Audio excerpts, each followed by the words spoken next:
Hello and welcome to the Stateside Soccer Show. My name is Jordan. With me in the 102-degree weather of Orlando, Florida, is Logan. How are you, Logan?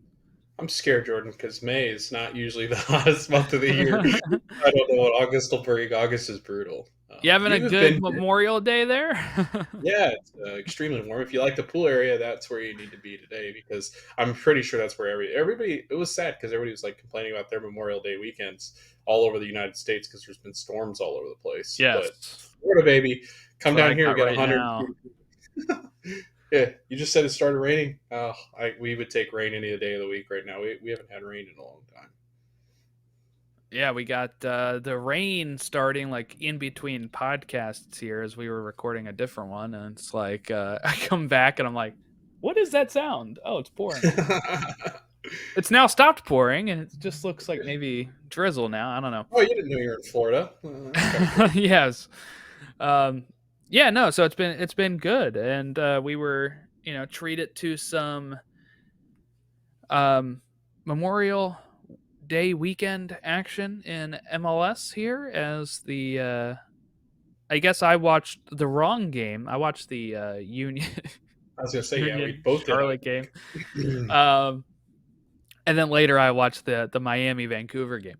yeah, So those that was my Saturday night.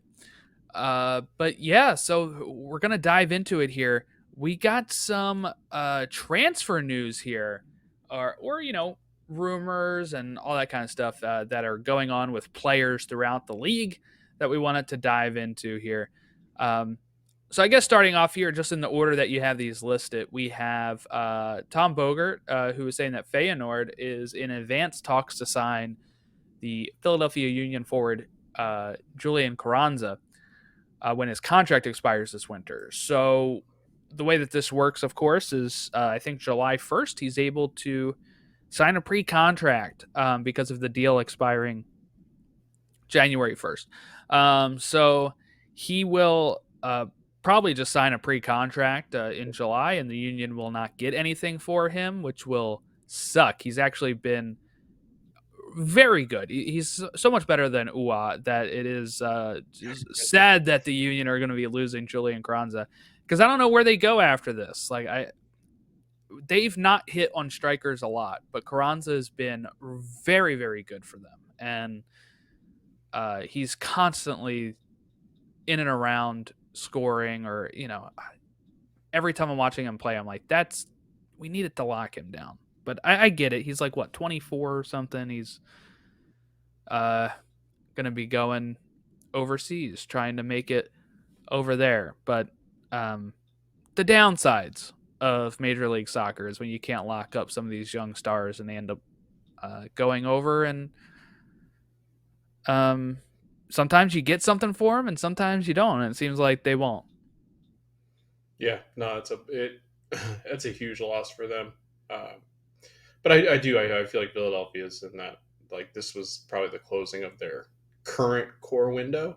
They did sign Andre Blake, but sounds like they're going to be moving on from a lot of the pieces, which they said they were going to last year. Like a lot of sources said they were going to move on. They didn't move on. They got all those players back and signed, and this year's just not been a good year for Philadelphia. So I'm interested to kind of see where they go from here. Like you said, Jordan, they've been abysmal when it comes to signing strikers that actually play well in this league. But for some reason, Julian Carranza had been playing in this league, hadn't been performing, and then signs with Philadelphia and becomes one of the top strikers in the league. Now he's going to get to prove his chance, but for at what cost? It was pretty much no cost because Feyenoord's going to get him for free. 14 goals in 2022, 14 goals in 2023, and 6 so far in 2024. Yeah, those were his highest in MLS. When he was with there in Miami, it was 2 goals and 1 goal in 2020 and 2021. Of course, also he was only 19 and 20, so he really came into his own here at Philly, and he's 24, just turned 24 about 5 days ago, it looks like. So he is on his way now, probably going to Feyenoord, where he'll do well. I mean, I think he'll do very well, and I think in the Dutch league, and from there, um, we'll see what happens for Carranza. All right, Marco Royce. He's been linked to like three different teams in MLS. Which one's real? Which one's the real linkage? Like, what do you got for me, Logan? Yeah, so Bogert tweeted at one point that Marco Royce had interest, obviously, from the LA teams, Miami and St. Louis. I actually think St. Louis is the more believable just because of Roman Berkey's there. Roman Berkey actually sent a video to Marco Royce as he's wrapping up his career, fellow German, showing him the facilities in St. Louis. I actually think it's a good fit in St. Louis. I'm not going to lie to you. I think out of all the teams, I think both LAs are going to be done signing the big time player. I would say the Galaxy are still looking, but I think the Galaxy will have their sights on other people. But the St. Louis linkage, for some reason, Jordan, feels very similar to the way that he's been able to implement himself at Dortmund for 12 or 13 years, whatever it's been. And he'll go to St. Louis, I think, fit in an environment that feels very European. But I think ultimately, I think that's where he's looking. But it does sound like he is going to be MLS bound. Doesn't sound like he's interested in the Saudi leagues. Sounds like a lot of that though. A lot of the players are actually abandoning the Saudi leagues because they've seen a bunch of other players go there and jump ship pretty quick. So it sounds like the MLS is becoming the place where some of the top talent in Europe is looking to land for their last little stint as a professional soccer player. So pretty cool stuff. Yeah. All right. Let's talk about Reynoso. Uh, he's in some hot trouble right now. They're investigating him. Did you see the video that came out Yeah, here? you sent it to me. I didn't. At first, I saw it on Twitter. I didn't know what it was. I thought it was a GIF, and then you're like, "Dude, look, it's Reynoso," and I was like, "No, I thought it was a." And then I looked at it. I was like, "Oh my gosh, it really is him." I thought it was just like a GIF. They were making fun of him, but nope. It's a thing, Jordan. Yeah, there it was like a if people haven't seen it, it's a video where like this guy's holding a bag of cash and like a Yeah, gun, and and Reynoso's he's laughing next at to with him, and him. he's like Yeah, right next to him, like, oh, what's going on? Yeah, not a great. no, it looks sketchy as hell. Looks like they robbed somebody or sold something they shouldn't be selling. It looked Yeah, so bad. it looks like Club Tijuana's in on him, but it just seems like this guy doesn't actually care about playing No, soccer. Is my thought, no, and I think teams are going to take a chance on him. He's one of the which is best a shame players. because he's very good. Like, remember when Yeah. he came into the league? It was like 2020. Hmm. And then we were doing our 2021 stuff. I was like, dude, this Reynoso guy, like when you were joining the podcast, I was like, this Yeah. Reynoso guy has been pretty good. He like came in and like did all this for Minnesota, blah, blah, blah. And then just immediately from there is like, nah, Yeah. I'm good. Yeah. He's Carlos Heel, Hani Mukhtar esque. Like he's in that ilk. Like he's in that top Yeah, he was echelon very of good. goal contributors, and he's a freak. But yeah, he had no like we did this last year. He's missed like 4 or 5 different windows. He was missing flights when they tried to pay for flights to get him to Minnesota. Yeah. Nobody wants to be in Minnesota. No, that's sad. But yeah, so pretty interesting.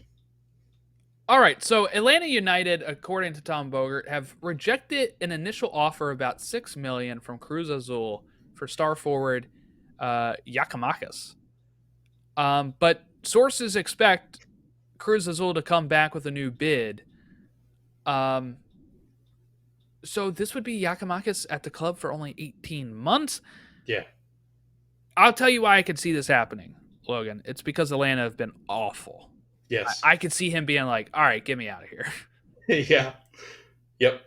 So Tom Bogert actually tweeted, and I guess Cruz Azul got bounced. I guess they play more of the traditional style of soccer where they're out of competition for the championship. But they said that with that being said, they need an attacker at Cruz Azul. They like what Yakimakis can do. They've seen what he can do against Mexican clubs at different points in the CONCACAF Champions League and Leagues Cup. So they're interested, they're intrigued, and I think you're right, Jordan. I think he's just frustrated, which you should be. I mean, Atlanta's not going anywhere, and especially with as long as Gonzalo Pineda is going to be there. Almada's gonna probably leave in the summer at some point. So I mean, this team's going to be in rebuild mode, and he doesn't want any part of that. It sucks though because you'd kind of like to have seen him stay in MLS, but it sounds like the Mexican clubs are poaching. probably one of the best strikers in the league. Could you imagine if this goes through like before League's Cup Oh, and it would be nuts. he goes there and Atlanta loses him for League's Cup? That'd be nuts.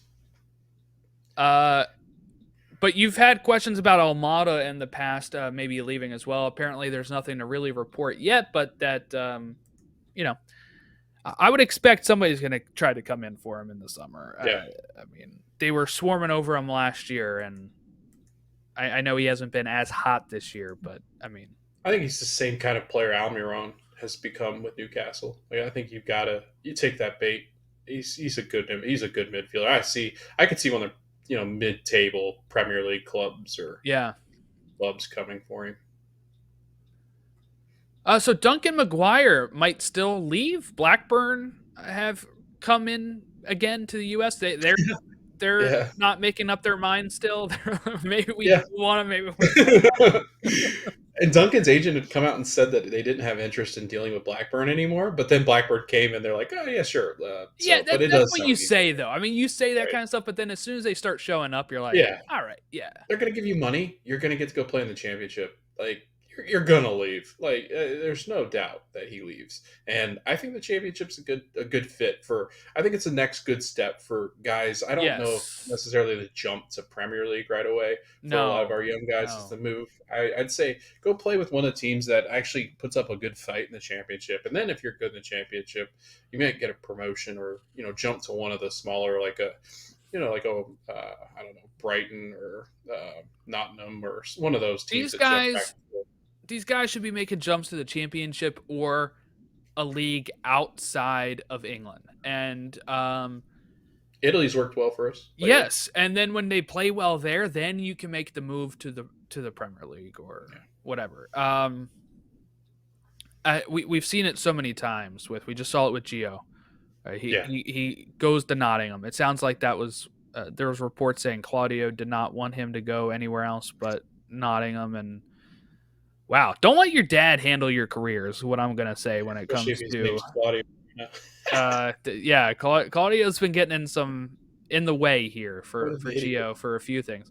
So that is something that like he barely played, and that's one of the worst teams in the Premier League, and it was one of our best players. Go to a league or a team that's going to be a good fit. Maybe a coach that's stable, that's not going to end up getting fired, and then you have to leave again. Or there's got to be other places to go than always being linked to these English teams. And sometimes, and I've been saying that since Josie Altidore went to Sunderland. Like he was tearing it up at AZ Alkmaar, and then he goes to Sunderland and was not good. He was not good.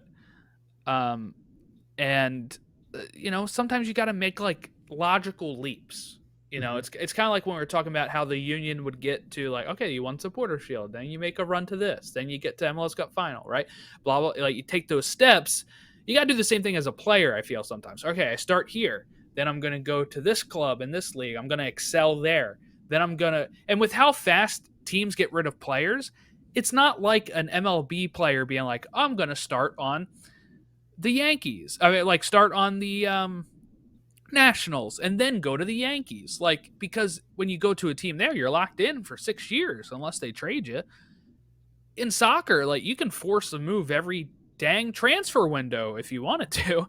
So, Yeah, and the teams will do it because they get money for you. So you can make those little jumps in play and prove that you are worthy of getting onto a top team later on down the line.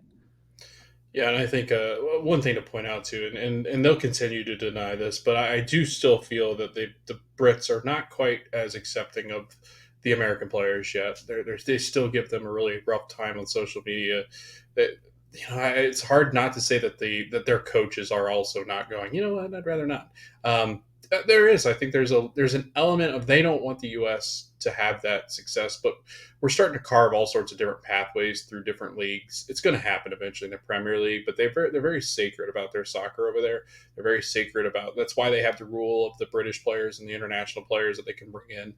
They've got these rules to safeguard the Brits, and I get it. Like it's the same kind of thing that I think the U.S. has kind of established with MLS is they've got to have a certain amount of homegrowns and different things like that. But I do still feel, Jordan, that the U.S. is still not yet set up or good enough to where we're just establishing a nice pipeline through. And I think that's going to change. I think we've got enough American owners over there now where there will be that change, but I don't think it's current, and I don't think it's this generation. I think it's the next generation of young stars that like a Kevin Sullivan. Like I think guys like that where so that's what you need to do. You need to start infiltrating the academies, get our U.S. players in British academies. That's where you start that link up of success.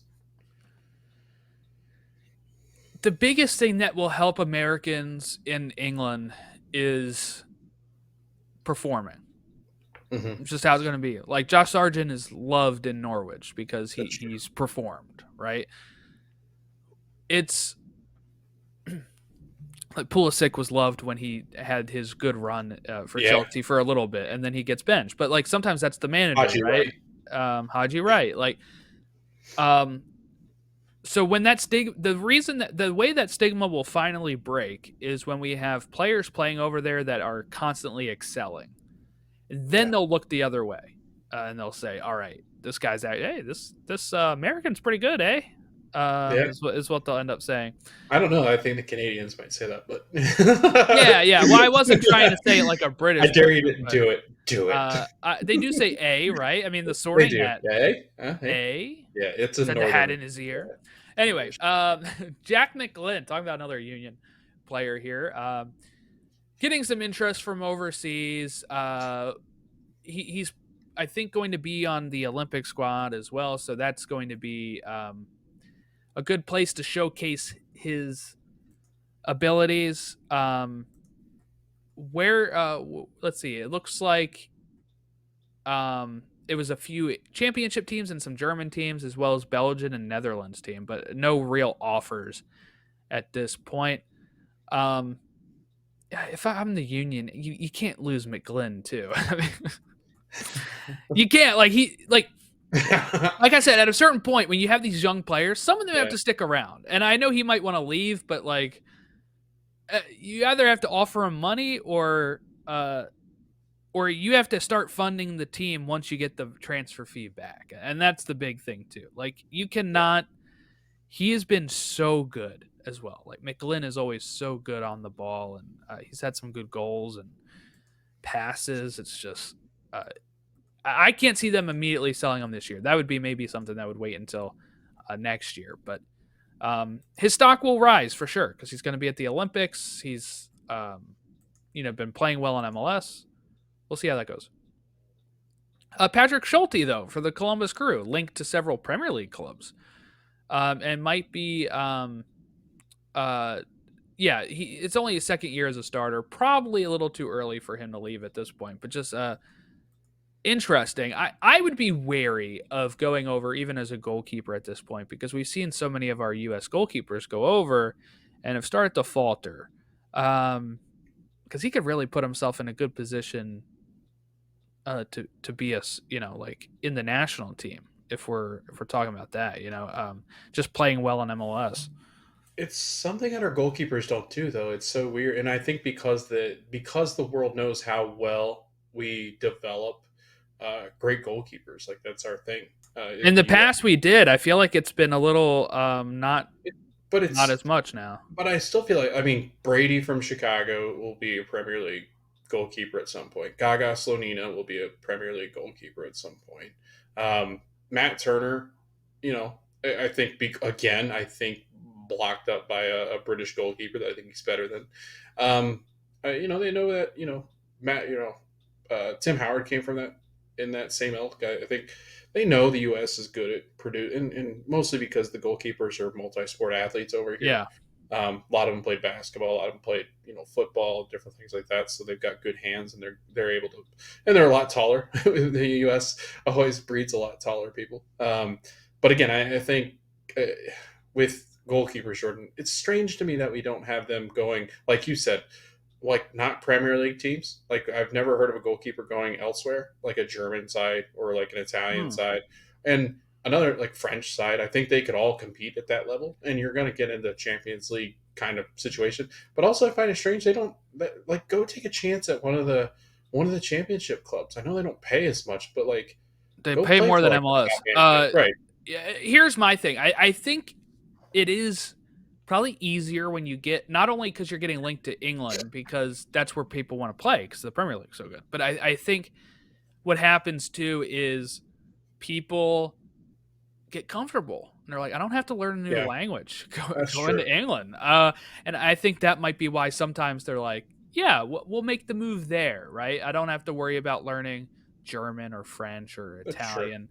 Um, but you'll see a player like Pulisic who is willing to go to Germany as a kid. He learns German, he goes to England, and then he goes to Italy. Like he's going around. That's the type of career I would do on FIFA, by the way. I love going to all these different countries. Go to each of the top club. Like he's been at all the top clubs pretty much in all the countries he's been. Like Dortmund, Chelsea, AC Milan yeah, is a pretty stacked. yeah, That is a pretty they've stacked all spent time career. at the top. Yeah, Yeah. And he's won a Champions League. I don't know. Like that that's great. That's the type of career I would do if I was a player. I would as much as it sucks cuz like I do like to preach loyalty and stuff. Soccer, I feel like as somebody going over there, I would love to just jump around team to team and pull like a Zlatan and play for a million different teams, win so many different trophies, and different just countries. yeah. Yeah, Oh my god, that'd be so much fun because that's your experience. You get to live in all yeah, these different places and see the world. Like that right. would be so much fun. Yeah, especially in Europe too, because I would say So barring easy to get France, around. yeah, like barring France, they do like to speak French more often than We not. The other countries will I mean they're pretty much they've gone to like you got to know English because of all the tourists. So Europeans, I mean, going to Italy and going to Italy and England and kind of being around those in Greece, like when we went to Greece, like they speak English. Like most of them will speak English with you because they know it's the universal language that everybody can communicate in because they've got people from all over the world. I gotta get to Germany, man. Yeah, that's what's on my list. I Love to gotta see a get there. game there. That'd be Me cool. too. I gotta stop going over in May and start Yeah, going earlier in the year so there's yeah. games going on. It's cheaper to go over earlier in the year too. We just don't do Yeah. it. Yeah, I'll have to do it. I haven't been to Europe for 6 years. Today, 6 years today or tomorrow, I guess, because we left like the day after Right. our wedding. But yeah, man, and every time I've gone, it's been like post season, so Yeah. it sucks. I've had some good soccer memories over there. I remember going through Harrogate and York in 2010, and it was the build up to the World Cup, and we were walking through the town, and I bought like these trading cards in one of these like bookstores, and it had I still have them. They're in my binders downstairs, and I was looking through them recently, and it's just like great, you know. And I got like a Michael Yeah. Ballack card, and he's my favorite player, so that was great. And um, you know, getting jerseys while I was there, or I think it was 2010. We watched the Champions League final while we were there as well, which was when Inter Milan won, and Jose Mourinho was the manager then. And watching that game, and it's like after the game, it's like 10:30, 11 o'clock at night, and it's still bright out. Yeah. It's Yeah. very crazy That's how probably that pretty worked. wild. Yeah. All right. So we had Fabrizio who is linking Nacho right to Mhm. MLS and Saudi clubs. So we'll see. He is expected to leave Real Madrid as a free agent. So we'll see. Inter Miami was mentioned. I don't know how they would keep getting away with this. It would be like, you know, if Taking I'm less money. if I'm FC Cincinnati, who's killing it right now, Yeah. and if they lose MLS Cup to Miami, like Miami wins it, if I'm Cincy or even Supporter Shield, Right. I would be Scooby Doo villain all over. I would have gotten away with it if it wasn't for Miami and their 10 DPS. Like, like it's crazy. Yeah. Yeah, and they keep having guys drop like flies, and they just keep signing more of these veteran talents from like not just a good defender.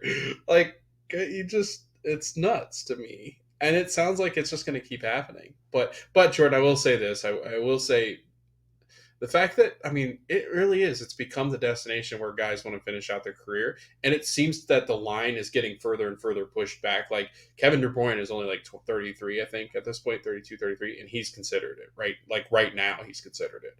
And it sounds like next year he probably will because Pep will be gone. So, which, by the way, that was another link. I forgot to put this in the notes. Pep Guardiola was mentioned that he would like to take over an MLS club when he's done over in England. I was like, that's weird. I would think he'd go international job, but yeah, there's been some linkage from the city writers about Pep wanting or having interest in the U.S. I was like, God, I hope he doesn't take Miami. over. I mean, Messi is there. He loves Yeah, I Messi. mean, Like, although I could see him going, you all know what, those let's go to San Barcelona Diego with players. Kevin. Yeah. Oh Yeah, yeah, that's true. yeah. You could go San Kevin Diego would be a interesting with pick, Kev. wouldn't it? Yeah. Bring Kev Great over. weather. Great Right. Oh, weather in yeah. San Diego. He would love And that. one of the best fan bases, which we haven't gotten to experience at this level yet. So they're easily one of the I best. hear at one point they were very loyal.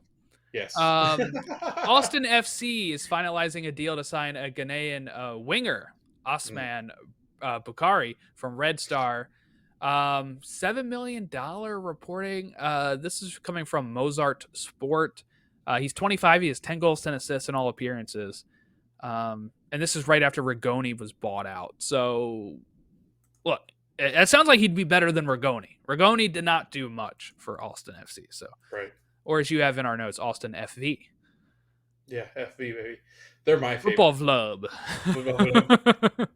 Volta Football is what You they're. know what's funny is I copied and pasted that from Bogart's tweet. So Did you really? Oh, so it was yeah, a typo from him. yeah, unbelievable that guy. Pay for premium. What are you doing?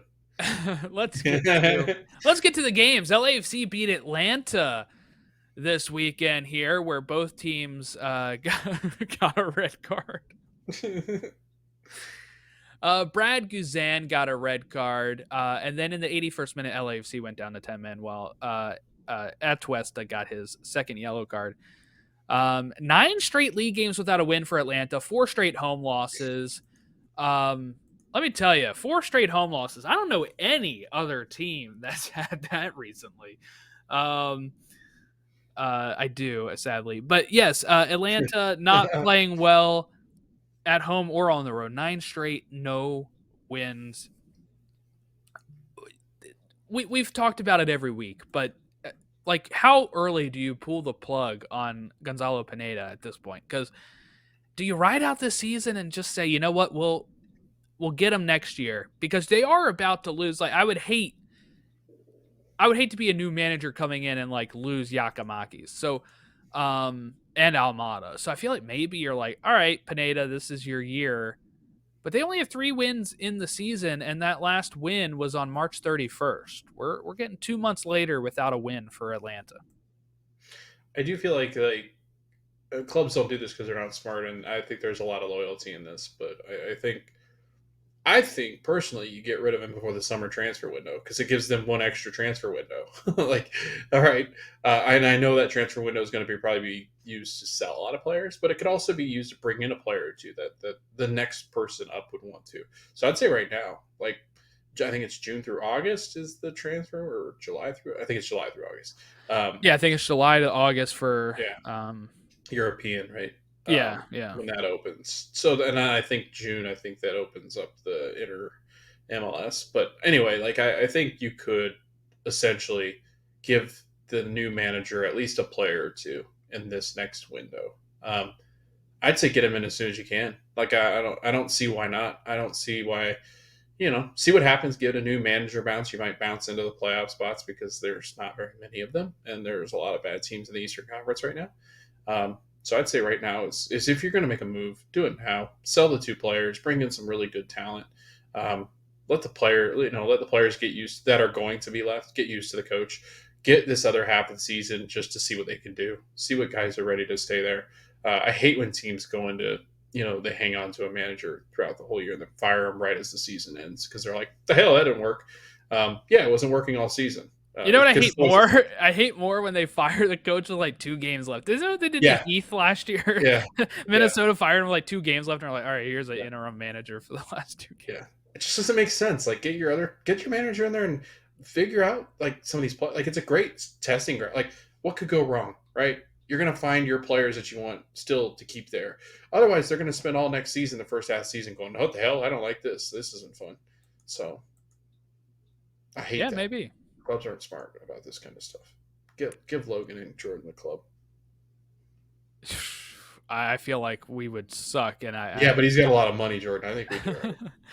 Cincy beat Toronto in a 4-3 thriller here. They were in a losing position, but they came back, got a victory. They became the fourth club since 2000 to win 7 games in a row, and they now improve to what? 2 wins. 10 wins. Sorry, 2 losses, 3 draws. Yes, and they have, like we said, 7 wins in a row. They are the points per game favorite for the supporter shield. They're at 2.2. They're 1 point behind Miami with one less game played. Miami, in that extra game, of course, since they have one more point, had another draw. But yeah, I mean, away from home, Logan, they're even like 6-1-1, and at home they're 4-1-2. So they've been playing pretty outstanding, Cincinnati. And for me, I still probably put them as favorites for the supporter shield. Um, just because right now they do have the upper hand. Miami, yes, even without their three of the big stars, they won this week, but they are going to lose a lot of those players to Copa, and I don't think Cincinnati will lose as many. So I do think that'll be pretty big for Cincy, but I'll be very curious to see the Copa America rosters when those drop, because that starts in July.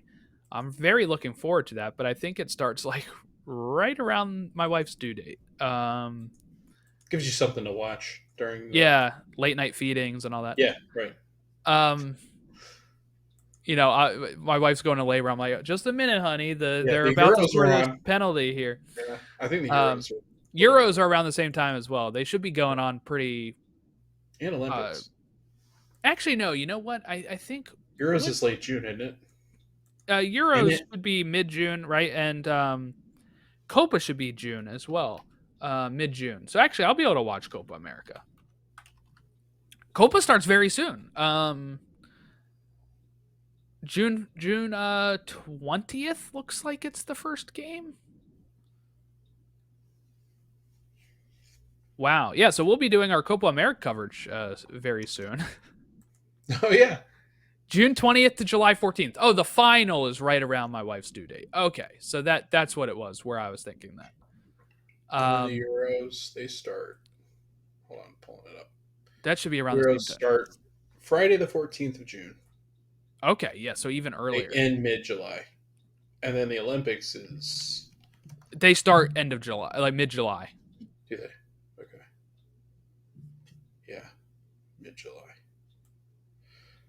Yeah, so we have of course we'll be having US coverage for that. Group C is where the USA are, with Uruguay, Panama, and Bolivia. And the US start June 23rd. And they'll have June 27th and July 1st. And that's their group stage games. Okay. So yeah, Cincy still riding high. Toronto put up a fight, though. They really did. As Toronto is 6th place. We're starting to see some clear separation here, though, I feel like, with Miami and Cincy, because the next closest club is NYCFC with 26 points. And then you have Columbus with 24. And when you get to Toronto in 6th place, they have 22 points. They're 12 points adrift from Miami and 11 from Cincinnati. Starting to be a very big gap between the top two in the East with everybody else in the East.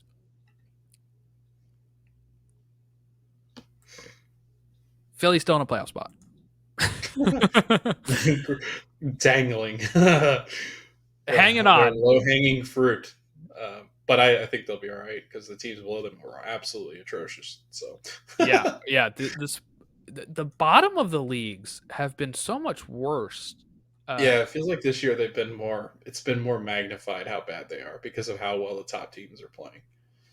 yeah, yeah. I mean, we have 4 teams in the East that have below 1 point per game, and 2 in the West below one Yeah, point per game. That's crazy. yeah. Absolutely crazy. All right, let's talk about a crazy game as well. Dallas RSL 3-3. This was shocking um, because RSL, they did have to come back, but Dallas is in 12th place and they have not been good. And I was really thinking RSL would have maybe handled business a little easier, but they were away from home. They end up having to come back and draw this match.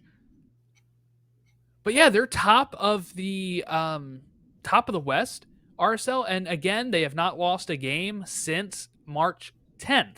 They are on an undefeated run since March 10th, which was literally like week 3 of the season. So RSL have been that good.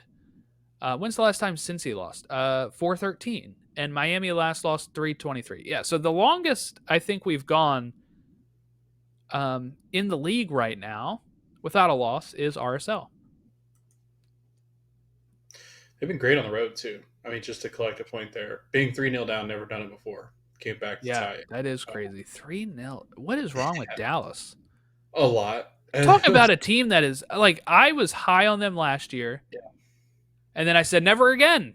Never yeah. again. They disappointed me last year. I'm not So they doing that. fooled us once.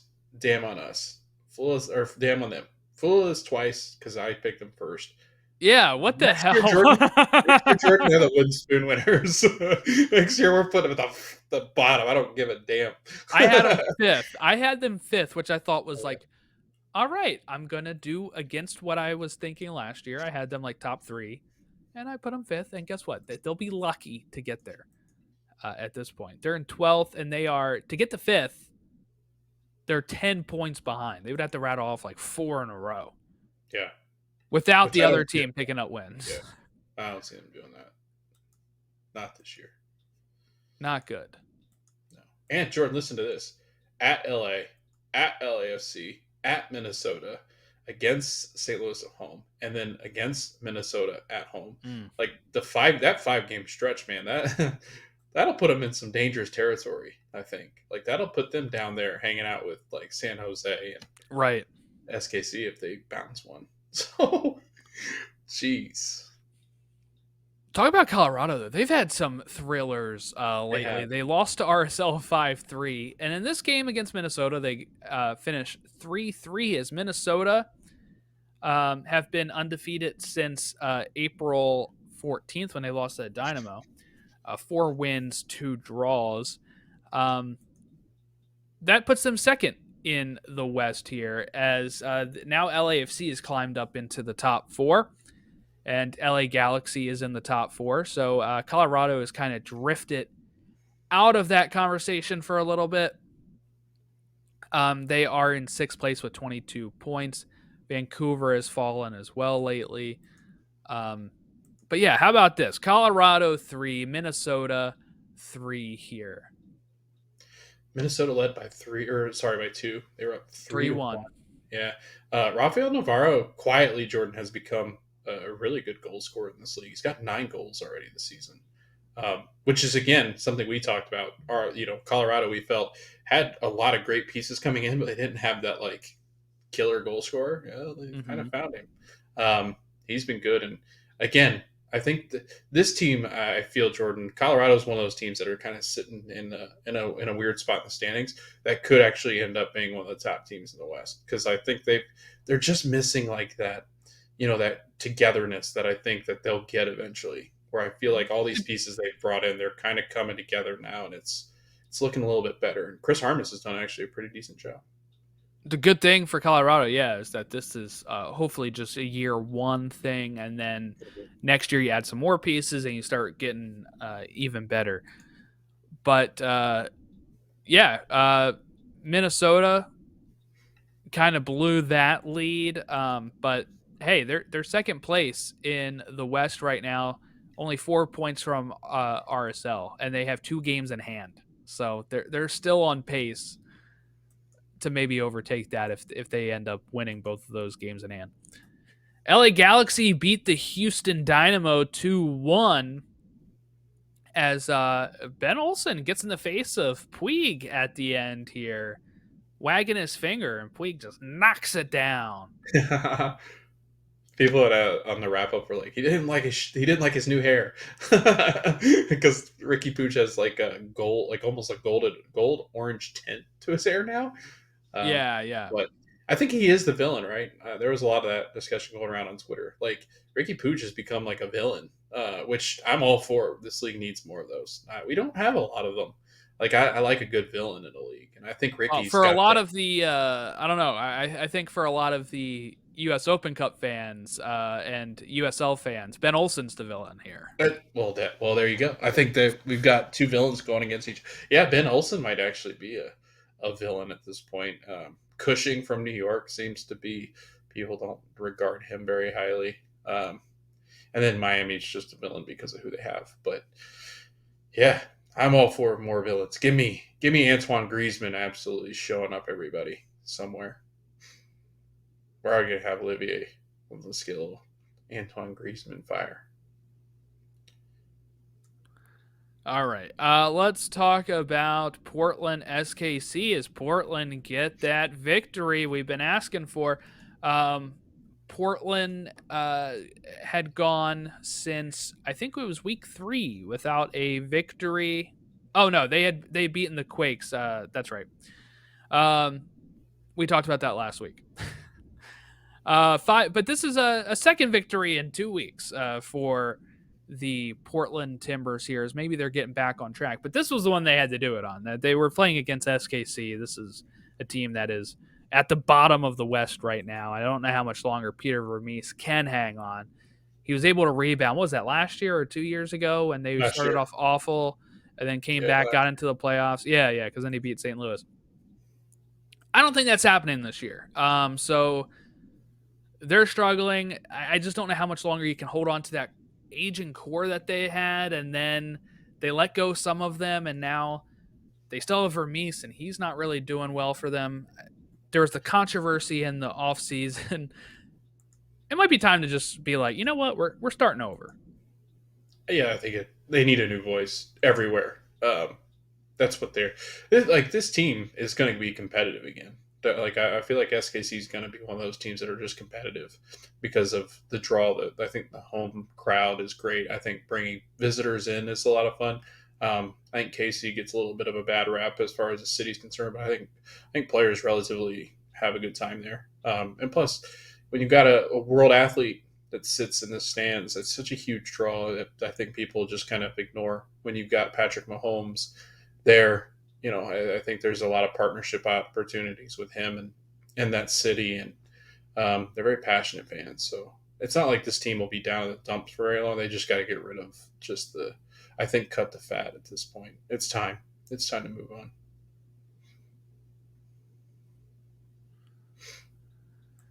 Yeah, I think I'm coming around to that. Before I was like, well, maybe, but it's been so long. Like last year they rebounded, they won the playoff series, and you're like, okay, I wanted them to get some momentum. Yeah, Where did some I? good stories. I had put them in 6. I was like, yeah, they're not gonna struggle like they did last year, and they weren't struggling as much, if I remember correctly. Like early on in the season, I No, felt they like were giving up random games at home. Is what was happening early. yeah, they had 3 straight draws and a win.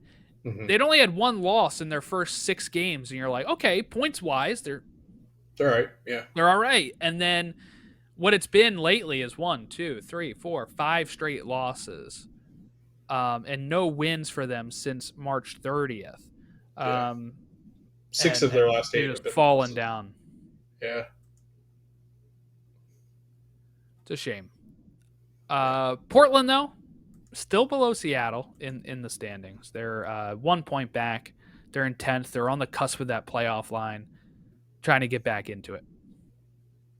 And that's what they needed, a victory here. Miami and Vancouver. So Miami, Messi, Busquets, and Suarez did not even travel. They're not listed as injured. They were given a rest. Vancouver let fans know via press release that they now know that the three were not coming. They also were giving out, I believe, tickets, Tickets, refunds, or like another ticket vouchers. for Yeah, free. Yeah, like voucher.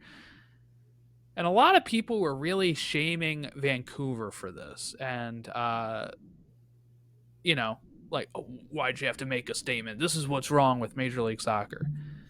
Here's the thing. It's not like all these Vancouver fans that showed up to this game are actually Vancouver fans. They see Messi's coming and they're like, you know what? This is close to me. I'm going to go see Messi play. And you do have to make statements sometimes. I understand that, like, you're never guaranteed to see a player on the field. I get that. But this is what happens when you have the best player in the world playing. The same sort of stuff happened when Beckham was here. This, you want to get out in front of it. You don't want the fans to show up and then get there right. and they announce the starting 11 and they're like, Yeah, what? And then you're dealing with people at the I guess will services. call Yeah, and right. guest services freaking Yeah, out. Like, you get ahead sure. of it.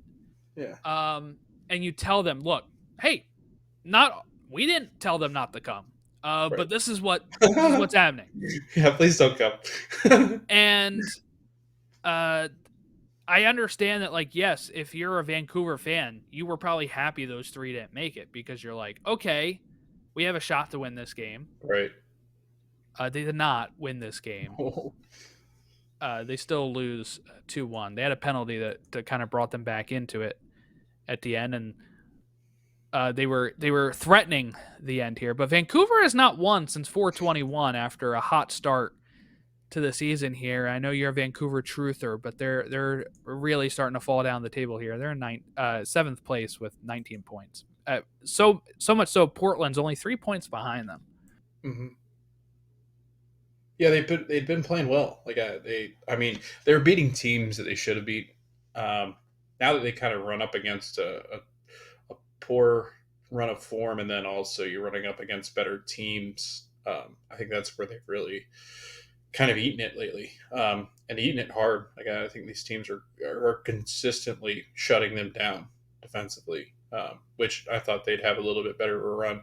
But it's the same story over and over again. It seems with this team, they have good stretches, and then they'll have real poor stretches, and it's glaring that they don't have a consistent goal scorer. You would like to think Brian White would have taken that next step to become one of the top goal scorers in the league, but it seems like he's always trailing. So yeah, it's interesting that Vancouver struggled, but this whole situation, like you said, Jordan, they did the same thing in Orlando, but they didn't announce that they weren't coming. They announced it about midweek because Tata had said it was doubtful that he was coming, and then on our supporter groups and ticket sales groups, tickets were flying. And then you get a lot of, like, this is something I don't think people realize. You get a lot of skeezy people out there that try to sell their tickets knowing that he's not going to play and take advantage of people that think he is still going to play. And they're selling them at the value in which they purchased them.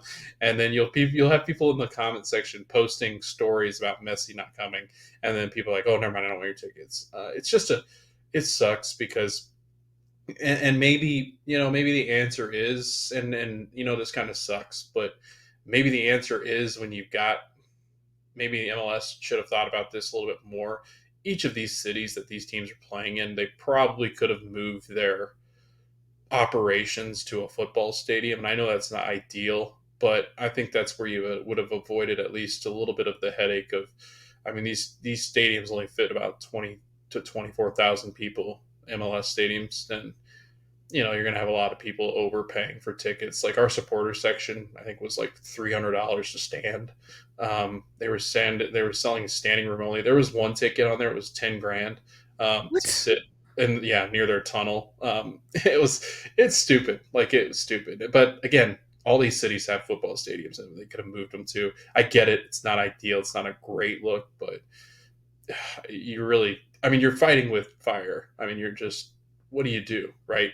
They He's go to not going to play. Chicago? Yeah, right. No, they could fit all of them because none of their fans Yeah, show up. So. and Soldier Field is way large. So I don't know. There's no good answer to this one. This just sucks. This is part of it. This is the same thing the NBA struggles with currently. when I you know. got I people saw people saying saying like, should they create a load management thing? I'm like, this is one of Messi's you like can't. first games missing. Really, I Yeah, feel like right. except for Not when with he had the soccer. injury. Except for when he had the injury, like he's been like playing most games. Right. Um, And it would be like the NBA coming down on LeBron. They're not going to come out on LeBron. Hell with that. Like if it was somebody random, they probably would have. They'd find the team. But if LeBron James is sitting out, I don't if they think made it. a I rule think the like NBA is this, looking the other way. if they made a rule like this, MLB Messi would look at the camera and be like, "What are we doing here?" Right? He'd go play somewhere else. Like he'd go back home. Like you got so many options in soccer. Like you can't be the league that's the asshole. So Yeah. Other matches that happened: Charlotte and Philly played to a 0-0 draw. DC Chicago played to a 1-1 draw. Montreal and Nashville played to a 0-0 draw. NYCFC beat the Revs 1-0, just like we thought they would. Orlando lost to the Crew 2-0 in Orlando. Seattle beat St. Louis 2-1. And Quakes and Austin played to a 1-1 draw. So where the standings currently sit here, top of the East, Miami, Cincinnati, NYCFC, Columbus. That's your top four. 5 through 7, Red Bulls, Toronto, Charlotte. 8 and 9 for the last playoff spots, Philly, DC. Then you have 10 through 15 here, Orlando, Nashville, Atlanta, Montreal, Chicago, New England. Over in the West, RSL, Minnesota, LA, and LAFC are your top four. Then 5 through 7 are Austin, Colorado, Vancouver. 8 and 9 for the last playoffs are Houston and Seattle. Seattle's in a playoff spot right now. Then you have 10 through 14, Portland, St. Louis, Dallas, San Jose, SKC. All right, let's take a look at the games that are coming our way this week. We have some Wednesday games. Cincy and Nashville start the day at 7:30. The rest of these games are all at 7:30 as well. Miami, Atlanta, Montreal, DC, Red Bull, Charlotte, and Philly, Toronto. Then at 8:30 we have the following games: Austin and Portland. Those are on FS1 and also free on Apple TV. Chicago, Orlando, Houston, Colorado, and SKC, Vancouver. Then at 10 o'clock, Pacific FC and Ottawa face off in a Canadian Championship match. Then we have LA Galaxy and Dallas at 10:30, Seattle and RSL. And then at 10:45, which is also on FS1 and free on Apple TV, is LAFC and Minnesota. All right, Friday, we have a rare Friday game here at Yankee Stadium. NYCFC and San Jose face off at 7:30. Then we have Saturday games here, 7:30, DC and Toronto, Miami, St. Louis, NYCFC, New York Red Bulls, Orlando, Philly, Montreal, and then at 8:30 we have Chicago, LA Galaxy, Minnesota, SKC, Nashville, and New England. We have the Champions Cup Columbus Crew versus Pachuca, time to be determined. RSL and Austin at 9:30. Then at 10:30 we have LAFC, Dallas, Portland, Houston, Vancouver, and Colorado. That's free on Apple TV. Sunday, June 2nd, we have Atlanta and Charlotte at 4:45, free on Apple TV and also on Fox. All right, Logan, give me your best Wednesday game and your best Saturday game. Best Wednesday game. I'm going New York and Charlotte. Charlotte has picked up 11 points of their last 15. Jordan, the Dean Smith effect is in full effect. They sit currently seventh. They could actually jump up into the slot in which Red Bulls sit if they win on Wednesday. Red Bull do have a game in hand, but Charlotte, man, they've been pretty good. I've been really impressed with them.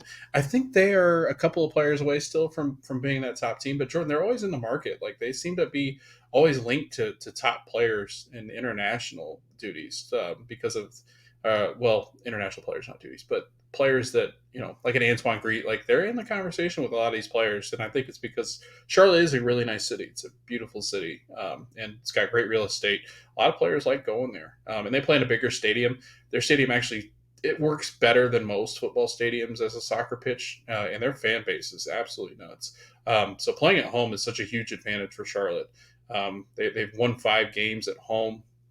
They've been really good, but can they go on the road at a Red Bull Stadium and compete with usually one of the better teams in the Eastern Conference? And the Red Bull have kind of struggled some this season, kind of an up and down season. They've been winning a little bit better last couple of games, but yeah, I'm looking forward to Charlotte. And then you said Saturday's games. Kind of looking at it, it's just not there's not a ton of them as far as good games on Saturday. It seems like it's top of the league versus the bottom of the league. I guess I'll go. I want to say Vancouver, Colorado, only because Hmm. Vancouver really needs a bounce back. I think Colorado, again, if I'm sitting here thinking about a team that we're not quite talking about just yet as being a team that could cause some problems, I do think that for some reason, this Colorado team's going to figure it out defensively, and they score goals. So I'm really interested to see what that looks like. They're playing in Vancouver. Vancouver, again, needs a win, desperately needs a win. I think it's kind of a must win here in May. They've been in really terrible form. They're free falling through the Yeah. table. Um, and against the Colorado team that can't defend, they got to score goals, and that's kind of something they've struggled with lately. So, yeah, those are the 2 games I want to get at. My Wednesday game, I'm going to go with LAFC in Minnesota. I feel like that one is going to be awesome to watch and see how that goes. That is in in LA. And then my Saturday game, I think I would go with the. It's a Let's brutal go. slate. Yeah, let's go. Portland, Houston. I'm gonna go Yeah. Portland, Houston. So, yeah, that was one on my radar. But, man, the games suck on Saturday. Yeah, yeah. Saturday, not as many good matchups. DC A lot of, Toronto is interesting as well. yeah, So a lot of top bottom. yeah, yeah. So you're like, oh, that one's gonna be probably a blowout. You know how MLS works. They like to Yeah, they always consistency. go by the book. There's no parity. And then we have like a weird June 8th where there's only 4 games on that Yeah, Saturday. I I guess think it's it's a gearing up towards the. international window or something. Yeah, I think it's that, and I think it's gearing up. I think it's the last international window before all the Copa, isn't it? Yeah, I think so. I think that's the friendlies that they're playing, Yeah, right? yeah. Yeah, so we It's the won't have first much international much to window. cover then, I guess. Jordan, it's the first international window this year. I saw this tweet. It's the first international window this year that the MLS isn't playing all their teams. Isn't Oh that brutal? wow. That's Yeah. awful. It's because of the scheduling. I get it, but yeah, You it's know the first what time. too? You know what I'm noticing as well? It's going to be the first match day that Miami doesn't play. I know. I was just about to tell you Miami plays both games this week. So I was wondering, right? So they don't play then that week, but still, like no teams play that week. I haven't checked this, Jordan, and I'm going to because we found that fancy tool on the standings. Did they purposely? Did they schedule? And we just haven't noticed yet. Did they schedule Miami to have some breaks at the end of the year because they're afraid of what might happen in the playoffs? I'm trying to think. I'm trying to see if. No, I guess not. Where the hell did they get a break? Oh no, I guess it doesn't show you that. It wouldn't show you breaks. When is their break? I gotta look at their schedule then. I mean, I can let me just go through like the next few standings to see the next few schedules because they'll play the following match day. They play the next match day. October 12th. Are there games on October 12th? Hold on. So they're not going to play June 22nd. That's a weekend where everybody else is playing and they're not. So they do get one there. They're back on the 29th. They're back on the 3rd. They're back on the 6th. Um, July 13th. Do they play? I don't see them on July 13th schedule. Okay, so they didn't back end them. No. I thought the league did that. I was like, I that's think very they may have front loaded it so they played they did. more before. Maybe the big Um, tournaments. yeah, so that way maybe it would give the chance for those players to be seen by people instead of maybe knowing those stars would be gone during some of these events. They were like, let's front load their schedule here.